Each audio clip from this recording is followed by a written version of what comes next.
पाटण तालुक्यातील वंचित गावांना हक्काचे पाणी मिळावे यासाठी श्रमिक मुक्ती दलाच्या वतीने बेमुदत ठिय्या आंदोलन सुरू।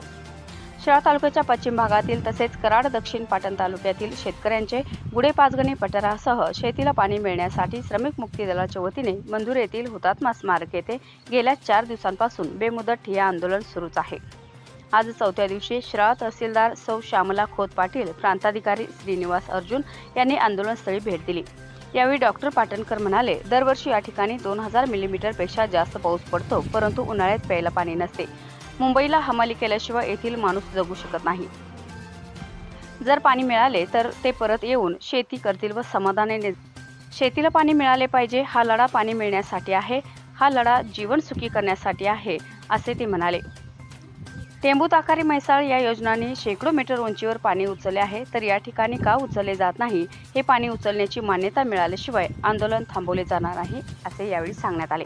मोर्चाच्या पहिल्या दिवशी ज्या योजना करणं आवश्यक आहे आणि त्यांना मंजुरी मिळणं आवश्यक आहे, असं त्या दिवशीच्या इतिवृत्तामध्ये जे आलेलं आहे, त्याची परिपूर्ती व्हायची झाली तर मंत्रालयातच बैठक होऊन धोरणात्मक निर्णय व्हायला पाहिजे होता।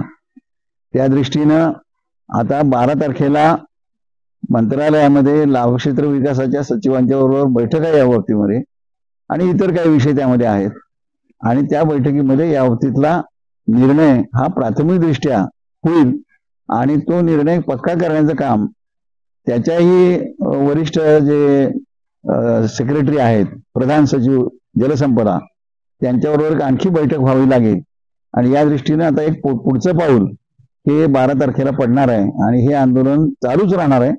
कारण जोपर्यंत पैशाच्या मंजुरीसह तांत्रिक मंजुरी, तत्वता मंजुरीच्या पुढे जाऊन आपल्याला मिळाल्याशिवाय पुढे जर आपण थांबलो तर आम्हाला पुन्हा एकदा फसवल्यासारखं होईल असं लोकांची भावना आहे। त्यामुळे लोक काही थांबणार नाहीत।